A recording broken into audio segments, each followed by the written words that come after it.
श्री शिवाय नमस्तुभ्यम। हर हर महादेव। दोस्तों, आप सभी लोग जानते हैं कि 22 सितंबर 2024 को पड़ रही है रविवार पंचमी तिथि। दोस्तों, यह जो रविवार है भादो महीने में पड़ने वाला सबसे बड़ा रविवार पंचमी तिथि है, क्योंकि सावन महीने के बाद भादो का रविवार पंचमी तिथि पड़ रहा है, जिसका बहुत ही बड़ा और विशेष महत्व होता है। और ऐसा दिन पूरे साल में सिर्फ एक ही बार आता है। और दोस्तों, आप सभी लोग जानते हो कि रविवार का अगर सबसे बड़ा कोई उपाय है तो वो 12 गेहूं के दाने वाला उपाय है। तो दोस्तों, भादो के रविवार पंचमी तिथि के दिन आप लोगों को इस 12 गेहूं के दाने वाला उपाय को जरूर करना है। बहुत सारे लोग होंगे जिन लोगों ने इस उपाय को ना किया हो, मतलब पूरा साल निकल गया, उन्होंने किसी भी दिन इस 12 गेहूं के दाने वाला उपाय को ना किया हो। पर दोस्तों, आपके पास एक आखिरी मौका बचा हुआ है जो कि 22 सितंबर के दिन है। तो इस दिन आप लोगों को इस वाले उपाय को जरूर कर लेना है, भले ही आपने पूरे साल भर इस उपाय को ना किया हो। पर अगर आपने इस भादो महीने रविवार के दिन अगर इस वाले उपाय को कर लिया तो आपको इस उपाय को करने का वह फल मिलेगा जिसकी आपने कभी कल्पना भी नहीं करी होगी।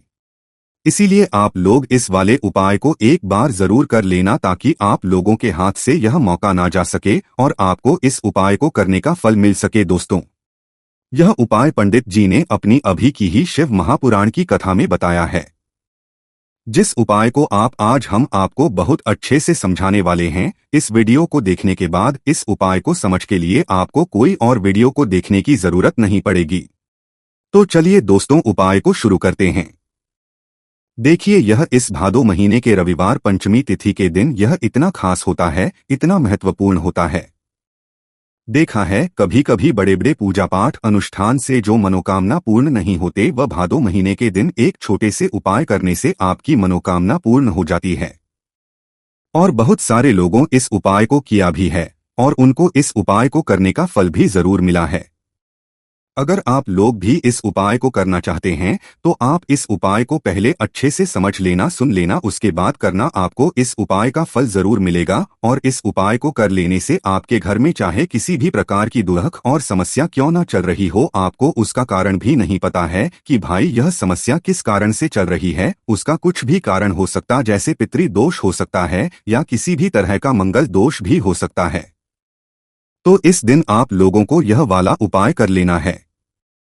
यह एक ऐसा उपाय है जिस उपाय को अगर किसी विशेष दिन पर किया जाए तो भाई उस विशेष दिन का जो है वह तो हमें मिलता ही मिलता है।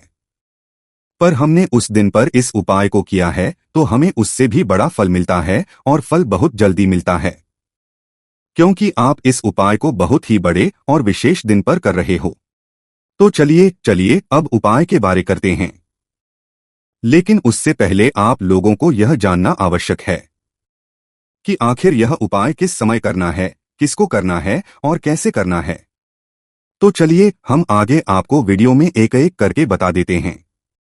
तो दोस्तों, इस 12 गेहूं के दाने वाला उपाय को हमें इस रविवार के दिन कैसे करना है, किसको करना है, किस समय करना है और कहां पर करना है, ये सारे सवालों के जवाब आपको इस वीडियो में मिल जाएंगे।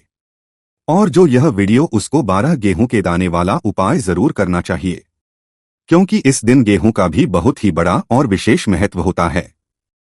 और जब बात आ जाए हो जाती है और यह एक बहुत ही बड़ा उपाय हो जाता है इस रविवार का, तो अब दोस्तों, इस 12 गेहूं के दाने वाला उपाय को आखिर करना किसको है, सबसे पहले हम लोग वह बात जान लेते हैं। तो देखो, घर की जो बड़ी माताएं बहनें होती हैं, उन माताओं बहनों में से कोई भी एक बड़ी माता इस वाले उपाय को कर सकती है। और दोस्तों, अगर आप चाहे तो अपने घर में से सभी सदस्यों को भी इस उपाय को करवा सकते हैं। अगर किसी व्यक्ति की खुद की कोई मनोकामना है, खुद की कोई दुख और परेशानी है जो कि वह अपने लिए ही करना चाहता है इस वाले उपाय को, तो वह खुद अपने लिए भी कर सकता है। बाकी अगर कोई घर में से ऐसा है जो कि अपने पूरे घर परिवार की सुख और शांति के लिए यह वाला उपाय करना चाहता है, तो भाई वह कर सकता है, उसमें भी कोई दिक्कत वाली बात नहीं है। कहने का मतलब ये है कि इस उपाय को हर एक सदस्य भी कर सकता है, और पूरे घर परिवार के सदस्य के लिए घर की बड़ी माताओं बहनों में से कोई एक माता बहन भी कर सकती है। माताएं बहनें अगर घर में उपस्थित ना हो या वह यह वाला उपाय ना कर पा रही हो तो फिर घर का कोई बड़ा सदस्य भी इस 12 गेहूं के दाने वाला उपाय को कर सकता है। चाहे फिर वह पुरुष ही क्यों ना हो, उसमें भी दिक्कत वाली बात नहीं है। अब दोस्तों, इस लंग वाले उपाय को हमें करना कहाँ पर है? देखो, हमें शिवलिंग के पास में जाकर करना है। बहुत सारे लोग प्रश्न करते हैं, हर एक उपाय को करते समय क्या हम इस उपाय को घर पर या मंदिर में कर सकते हैं? देखो, तो इस वाले उपाय को आप मंदिर में करोगे तो अच्छा रहेगा, घर पर नहीं करना है इस वाले उपाय को। उसके बाद में दोस्तों, जो अगला प्रश्न निकल कर आता है वो यह आता है इस उपाय को लेकर कि इस उपाय को हमें किस समय करना है, सुबह के समय करना है कि शाम के समय करना है। तो देखो, इस वाले उपाय को आप लोग सुबह के समय भी कर सकते हो और शाम के समय प्रदोष काल में भी कर सकते हो। अब अगर आप पूछो कि भाई सबसे उत्तम समय कौन सा रहेगा इस 12 गेहूं के दाने वाला उपाय को करने का, तो हम आपसे बस यही कहेंगे कि इस उपाय को आप शाम के समय करेंगे तो ज्यादा बेहतर होगा। बाकी अगर सुबह के समय भी करेंगे तो भी अच्छा होगा, कोई भी दिक्कत वाली बात नहीं है। तो अब दोस्तों, जो अगली सबसे बड़ी और महत्वपूर्ण बात आती है वह यह आती है कि सुबह अगर हम उपाय को करेंगे तो हमें कितने बजे से लेकर कितने बजे तक के बीच में करना है, और शाम के समय प्रदोष काल में करेंगे तो हमें कितने बजे से लेकर कितने बजे के बीच में करना है। तो देखो, सुबह जितनी जल्दी हो सके आप उपाय को करने की कोशिश करना। बाकी अगर किसी कारणवश लेट भी हो जाओ, थोड़ी देर भी हो जाए, तो 10 या 11 बजे तक भी आप उपाय कर लेना, पर 12 बजे से ज्यादा देरी ना हो, ठीक है? इस बात का ध्यान रखना। उसके बाद में दोस्तों, अगर शाम के समय प्रदोष काल की बात करें, प्रदोष काल का जो समय होता है वह शाम के 6 बजे से शुरू हो जाता है। मतलब शाम के 6 बजे से लेकर 7-12 बजे के बीच का जो समय होता है यह समय प्रदोष काल का समय होता है। पर अभी जो मौसम चल रहा है इस मौसम में जो है शाम बहुत देरी से होती है, तो आप इस उपाय 7:00 या 8 बजे के बीच में भी कर सकते हो। मतलब शाम के 6 बजे से रात 8 बजे के बीच में आप कभी भी इस वाले उपाय को कर सकते हो, उसमें कोई भी दिक्कत वाली बात नहीं है। परंतु रविवार के दिन कोशिश करना कि समय के अंतर्गत ही कर लो, किसी कारणवश ना कर पाओ तो थोड़ा देरी से भी कर सकते हो, आपको उपाय का फल जरूर मिलेगा। देखिए, इस वीडियो में जितने भी उपाय हम आपको बताएंगे सभी उपाय सरल है। देखो, गुरुजी ने कहा है कि रविवार के दिन आपको 12 गेहूं के दाने वाला उपाय तो अवश्य ही करना चाहिए। वीडियो के अंतिम में आपको उपाय बताया है जो आपको करना है। देखो, आगे बढ़ने से पहले वीडियो को एक लाइक जरूर करें। देखो, सबसे पहला उपाय, यदि आपके जीवन में कर्जा बहुत अधिक है, आपके जीवन में संकट बहुत अधिक रहते हैं, आपके ऊपर बहुत अधिक विपदा आ रही है, बार बार आपको अपने व्यापार में और अपने धन में हानि देखने को रही है, यानी कि आपको प्रत्येक कार्य में हानि हो रही है, तो आपको यह उपाय करना चाहिए। देखिए, इस उपाय के लिए आपको 12 गेहूं के दाने आपको लेने हैं, ठीक है ना? ले लेना। लेने के बाद में आपको जरूरत होगी चावल के दानों की। कितने साथ? चावल के दाने गेहूं के साथ दाने और चावल के साथ दाने कहोगे भैया गेहूं हमें नहीं मिलती है, इस टाइम पे अभी गेहूं की कटाई खत्म हुई है। इजीली आपको किसी भी किराना स्टोर पे 12 गेहूं के दाने मिल जाएंगे, जाके ले लेना, ठीक है ना? गेहूं 7 चावल के दाने लेंगे। साथ ही साथ आपको इस तरीके से एक तांबे का लोटा लेना है ना। उस तांबे के लोटे में आपको जल भरना। जल आपका खुद के घर का होना चाहिए, मंदिर का नहीं होगा। पहुंच जाएंगे महादेव के शिवलिंग के पास में। शाम के टाइम पे प्रदोष काल में मन है घर पे करो, मन है मंदिर में करो। फेस रखना कौन सी दिशा? उत्तर दिशा, नॉर्थ डायरेक्शन। अब यहाँ पे जो मैं आपको क्रम बताने जा रहा हूँ ना, उस मेरे क्रम को बहुत ध्यान से सुनिए। महादेव को कोई सबसे प्रिय है ना, तो उनकी सबसे छोटी पुत्री जिनका नाम है माता अशोक सुंदरी। जो आपके पास में चावल के साथ दाने हैं ना, उन चावल के साथ दानों को माता अशोक सुंदरी के स्थान पे आपको कुछ इस तरीके से रख देने हैं ना। चावल के दानों को रखने के बाद में जो आपके पास में तांबे का लोटा है ना, उस तांबे के लोटे को कहीं पे भी हम जल नहीं चढ़ाएंगे, सिर्फ और सिर्फ माता का जो हस्तकमल आपको दिख रहा है यहीं पे गोल गोल आपको समर्पित करना है, उसी जल को, और कहीं नहीं। ना तो माता अशोक सुंदरी के स्थान पे, ना तो शिवलिंग के ऊपर, सिर्फ आपको यहाँ पे गोल गोल जलाधारी पे आपको उस जल को समर्पित करना है ना। अब आपके पास में बचे हुए हैं 7 गेहूं के दाने। अरे, बचे हैं कि नहीं बचे हैं? उन्हीं 7 गेहूं को दाने को आपको अपनी मनोकामना अपने विशेष कहते हुए महादेव के शिवलिंग के ऊपर, अगर आप प्रदोष के दिन प्रदोष काल में कर देते हैं तो आपकी जो भी मनोकामनाएं होंगी, जो भी विशेष होंगी, मनोकामनाएं पूरी जरूर करते हैं। अन्न को समर्पण करने से, उस खासकर गेहूं को समर्पण करने से हमारी इच्छाएं पूरी होती हैं, और अगर वो दिन प्रदोष का दिन हो तब तो इससे सुंदर सहयोग कुछ भी नहीं हो सकता। आपकी इच्छाओं को पूरा करने के लिए बहुत स्पेशल, बहुत प्यारा सा उपाय आप सभी को जरूर करना है। ध्यान ना रखिएगा, यह उपाय प्रदोष काल में करना है, सुबह के टाइम नहीं कर सकते। ठीक, चलो तो पहले उपाय की तो हमने यहाँ पे बात कर ली है। देखिए, इस उपाय के लिए आपको मात्र एक लौंग का जोड़ा लेना है, यानी कि 2 फूल वाली लौंग लेनी है। साथ में आपको मात्र थोड़ा सा शहद लेना होगा, और इसी के साथ में आपको तांबे के पात्र के अंदर शुद्ध जल लेना होगा। अब देखिए, इन सभी सामग्रियों को लेकर के आपको भगवान शिव के मंदिर में पहुंच जाना है। देखिए, ये उपाय आप सुबह से लेकर शाम तक कर सकते हैं। तो वह सबसे पहले तो आपके पास जो 2 फूल वाली लौंग है, उन्हें आपको शहद के अंदर अच्छे से डुबो है, यानी कि दोनों आपको अच्छे से शहद का लेपन कर देना है। अब आपको जो आपके पास एक लोटा जल है, सबसे पहले तो उसे शिवलिंग पर धीरे धीरे समर्पित करना है, और श्री शिवाय नमस्तु भयंकर इसका जाप करते हुए समर्पित कर देना है। अब आपके पास जो 2 फूल वाली लौंग है, शहद से उसे आपको शिवलिंग पर अर्पित करना है, और आपको प्रार्थना करनी है कि जीवन में जो रोग की स्थिति है वह समाप्त हो, जीवन के जो संकट और समस्याएं हैं वह सभी समाप्त हो, जीवन जो कर्ज की समस्या है वह समाप्त हो। इस प्रकार से प्रार्थना करते हुए यह जो 2 फूल वाली लौंग ही शहद संयुक्त इससे आपको शिवलिंग पर अर्पित कर देनी है। आपकी जो भी समस्या होगी इस रविवार के दिन अवश्य ही समाप्त हो जाएगी। तो इस प्रकार से आपको पहला उपाय करना है। अब हम बात कर लेते हैं दूसरे उपाय के बारे में। देखिए, यह उपाय आपके लिए सर्वश्रेष्ठ होने वाला है। देखिए, इस उपाय के लिए आपको मात्र 5 हरे मूंग के दाने आपको साबुत लेने हैं, खंडित नहीं होने चाहिए। इस बात का ध्यान रखें। और इसी के साथ मैं आपको एक तांबे के पात्र के अंदर अपने घर से शुद्ध जल ले लेना है। अब दोस्तों, इन सभी सामग्रियों को लेकर के आपको सीधे पहुंच जाना है भगवान शिव के मंदिर में। देखिए, इस उपाय को भी आप सुबह भी कर सकते हैं और शाम के समय में भी कर सकते हैं।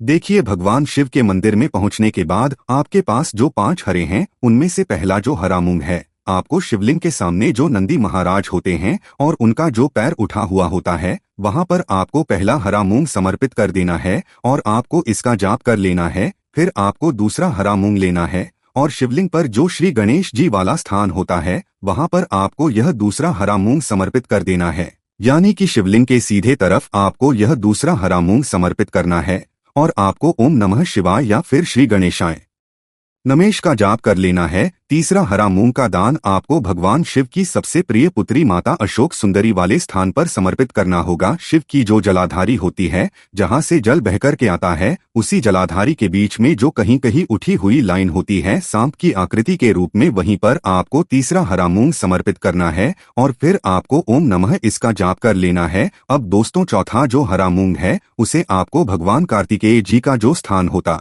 है शिवलिंग पर, वहां पर आपको यह चौथा हरा मूंग का दाना समर्पित कर देना है, और आपको इसका जाप कर लेना है। अब दोस्तों, आपके पास जो 5वां और अंतिम हरा मूंग बचा हुआ है, उससे जल के पात्र के अंदर डाल देना है, और इस हरे मूंग से युक्त जल से आपको भगवान शिव के शिवलिंग का कर देना है। जल आपको बिल्कुल धीरे धीरे समर्पित करते जाना है, और लगातार आपको शिव महापुराण के मूल श्री शिवाय नमस्तु भीयम इसका जाप करते रहना है। फिर आपको शिवलिंग के सामने बैठकर, यदि आप अपने बच्चों के लिए यह उपाय कर रहे हैं, यदि आप अपने बच्चों की बुद्धि, ज्ञान और विवेक के लिए उपाय कर रहे हैं, तो उसके लिए आपको प्रार्थना कर लेनी है, या फिर व्यापार में वृद्धि करने के लिए यह उपाय कर रहे हैं तो उसकी कामना करते हुए को प्रार्थना कर लेनी है, या फिर अपनी नौकरी के लिए कर रहे हैं, या फिर अपने इंटरव्यू के लिए, या फिर धन की प्राप्ति के लिए कर रहे हैं। जिस भी कामना के लिए आप उपाय कर रहे हैं, उसे परिपूर्ण करने के लिए आपको महादेव से प्रार्थना कर लेनी है, और फिर आपको वापस अपने घर आ जाना है। पूज्य गुरु जी ने कहा है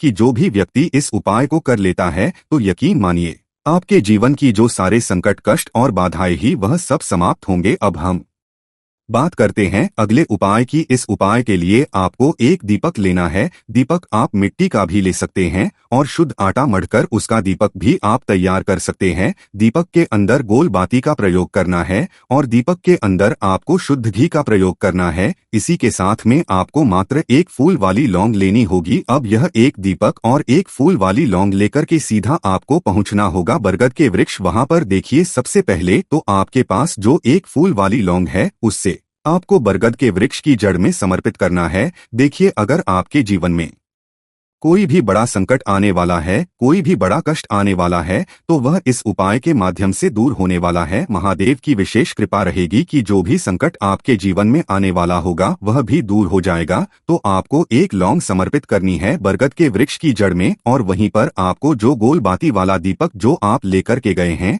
उसे भी वहां पर प्रज्वलित कर देना है वटकेश्वर महादेव का नाम जाप करते हुए। देखिए, जब भी आपको जीवन में इस साल लगने लगे कि आपके जीवन में कुछ भी अच्छा नहीं चल रहा है, तब भी आपको ये उपाय करना है। तो इस प्रकार से आपको यह उपाय करना है। अब हम जान लेते हैं चौथे विशेष उपाय के बारे में। देखें, यदि आपके विवाह में, शादी में कोई भी समस्या आ रही है, यदि आपका जो कर्ज है वह दिन बढ़ते ही जा रहा है, तो आपको यह चमत्कारी उपाय करना चाहिए।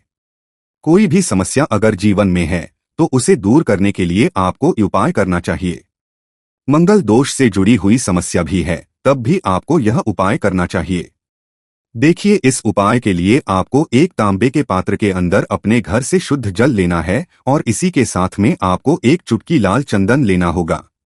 अब आपको क्या करना है कि जो लाल चंदन आप लिया है उसे आपको उससे जल के पात्र के अंदर डाल देना है और यह जल जो है आपको लाल चंदन से युक्त तैयार कर लेना है और यह लाल चंदन से युक्त जल आपको भगवान शिव के मंदिर में लेकर के पहुंचना है। लेकिन यह उपाय भी आप सुबह से लेकर के शाम तक कर सकते हैं। अब दोस्तों, यह जो लाल चंदन से युक्त जल है इससे आपको भगवान शिव के शिवलिंग पर धीरे धीरे अर्पित कर देना है और आपको लगातार श्री शिवाय नमस्तुभ्यम इसका जाप करते रहना है। देखिए, यदि आपके जीवन में विवाह से युद्ध समस्या चल रही है तो आपको मंगलेश्वर महादेव का स्मरण करना है और जीवन में अधिक कर्ज की समस्या है तो आपको आरण मुक्तेश्वर महादेव का स्मरण करना है। देखना, एक दिन आपकी सब तरह की समस्या जल्दी ही समाप्त हो जाएगी। तो इस प्रकार से आपको यह चौथा उपाय करना है। अब हम जान लेते हैं अंतिम और पांचवें उपाय के बारे में। देखिए, रविवार का दिन है और हनुमान जी भगवान शिव के रुद्र अवतार हैं, तो यह उपाय और खास हो जाता है। तो यह जो उपाय है विशेषकर आपको हनुमान जी के वहां पर ही करना होगा। देखिए, जब भी आपको ऐसा लगने लगे कि आपके जीवन में जो कर्ज है वह समाप्त ही नहीं हो पा रहा है, दिन प्रतिदिन बढ़ाते ही जा रहा है, कष्ट जो है वह दिन प्रतिदिन बढ़ाते ही जा रहे हैं, कष्ट जो है वह समाप्त ही नहीं हो पा रही है, यानी कि जीवन में जब भी कोई विपदा आती है, संकट आता है, तो हमें संकट मोचन हनुमान जी के में जाना चाहिए। लेकिन यह उपाय बहुत ही खास है। इस उपाय के लिए आपको एक चौमुख दीपक तैयार करना होगा। आपको एक दीपक लेना है।